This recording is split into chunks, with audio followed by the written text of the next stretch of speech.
better Kansas City, and getting organized is one thing. Staying organized, it's another, especially if you have kids. Now, professional organizer Ty Edwards says, don't clean up after them.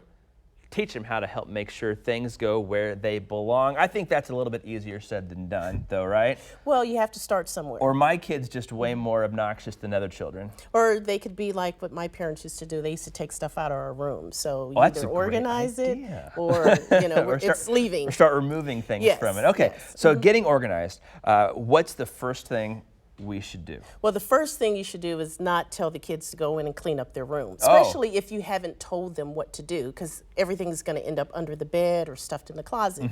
So I think the first thing you need to do is go in and show them what you want them to do.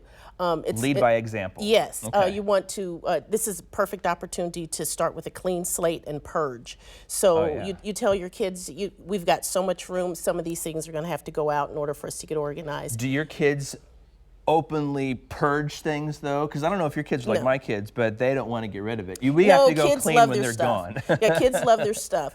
But you use tactics like, you've had this for a long time, you've loved it. Some little boy or girl could really love this and make them feel better. Use, Okay, psychology. that's a good way to do it. Now, you've said, I know on this to lower the bar. Typically we try to raise the bar, right. But here we're lowering the bar, is that right? Right. So in the closet, when you talk about to kids, you go and hang up their closet, most of the stuff is on the floor because they can't reach it. So a shower bar that you can actually put down to their level. Oh, okay, that's It will smart. help them to actually help themselves by being able to hang up their own clothes.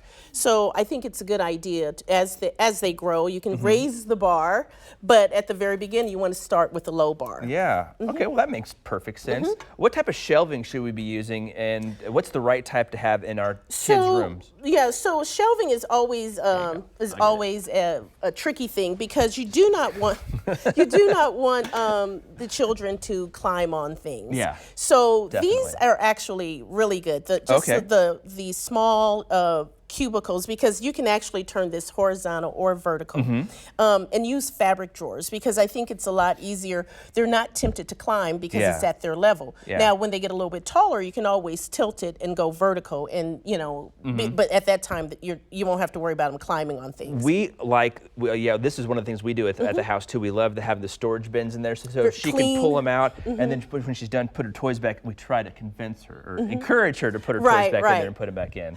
And you do what you can, but the children they have to know that there's a place for everything.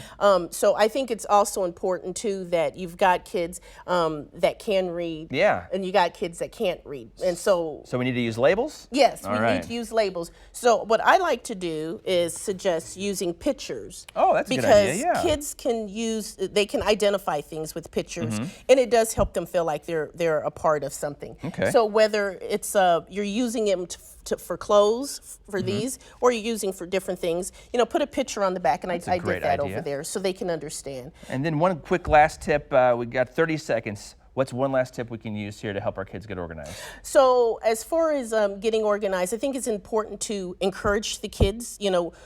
They are not going to do things to our standard, but they have to start somewhere. So whatever little bit that they do, that positive reinforcement, this is a great job, you did awesome, and that will motivate them to actually want to continue to do that. All right, well, get in there, help them out first. It's a good first step. Lead by example. Exactly. Ty, we appreciate your time as always.